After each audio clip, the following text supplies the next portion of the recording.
We only really started 2 years ago because nothing was done in the previous administration. Nothing was done in the administration before that.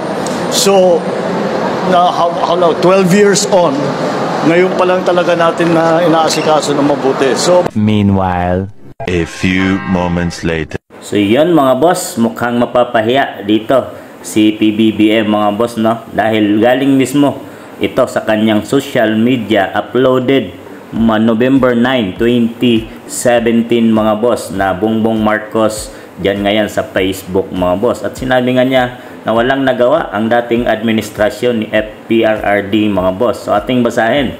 I spent the day with the Yolanda victims, and for the first time in 4 years, I was inspired to see the resurgence in Tacloban.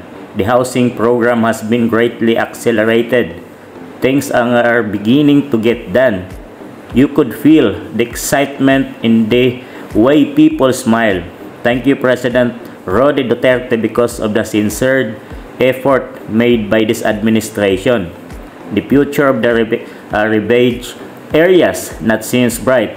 The Waray spirit of resilience is very much alive, and we look forward to better days ahead.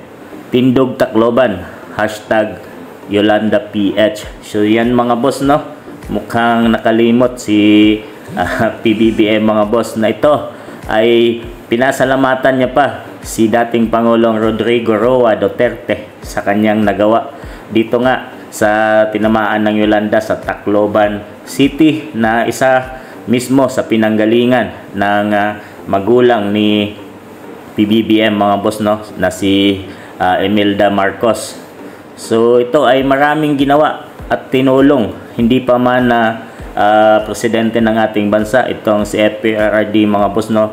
Noon ay siya pa ay mayor ng Davao City, ay siya mismo ang nagpaabot at pumunta siya diyan sa Yolanda mga boss para magbigay ng ayuda. At lalo na noong sa kanyang pagiging presidente ng ating bansa ay inuna niya ayusin ang mga housing at tirahan ng mga taga Tacloban, at yung mga tinamaan ng Yolanda mga boss, no, ay ipinaayos ito agad ni dating Pangulong FPRRD bago, at binigyan pa nga niya dito ng ultimatum ang housing na tapusin ito bago magpasko.